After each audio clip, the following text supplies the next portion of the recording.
దర్శన్ శరణ్య ఇద్దరు ఎంత సంతోషంగా ఉండడం చూసిన సమీర తట్టుకోలేకపోతుంది. వాళ్ళని చూసి ఓర్వలేక ఎలాగైనా సరే వీళ్ళిద్దరి మధ్య చిచ్చు పెట్టి వీళ్ళని మళ్ళీ విడగొట్టాలని సమీర ప్లాన్ చేసి దర్శన్ ఇంట్లో లేనప్పుడు సమీర శరణ్యతో గొడవ పడడం కోసమని చెప్పి శరణ్య దగ్గరికి వస్తుంది.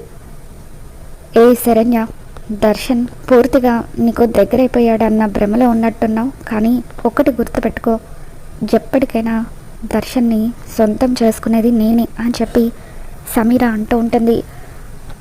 దర్శన్ నా భర్త, మా ఇద్దరిని విడదీయడం ఈ జన్మలోనే కాదు ఇంకొక జన్మ ఎత్తినా కూడా నువ్వు ఆ పని చేయలేవు అని చెప్పి శరణ్య అంటూ ఉంటుంది. ఇంతలో శరణ్యను చూడడం కోసం అని చెప్పి విశ్వనాథం అక్కడికి వస్తాడు.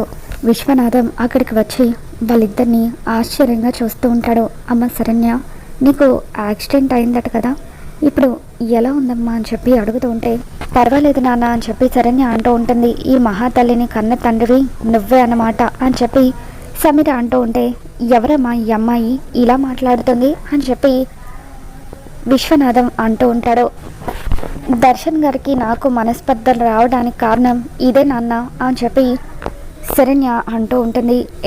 జాగ్రత్తగా మాట్లాడు, దర్శన్కి నాకు మధ్య వచ్చింది నువ్వు, మేమిద్దరం ముందే ప్రేమించుకున్నాము, కానీ నువ్వు ఆ బ్రహ్మ రాక్షసి ఆనంద భైరవి వల్ల దర్శన్ నాకు దూరం అయ్యాడు అని చెప్పి సమీర మాట్లాడుతూ ఉంటే మా అత్తయ్య గారి గురించి ఒక్క మాట మాట్లాడావంటే చంపేస్తాను నిన్ను అని చెప్పి శరణ్య ఇక ఉగ్ర రూపంతో సమీర చెంప పగలగొట్టి తనకి బుద్ధి చెప్తూ ఉంటుంది.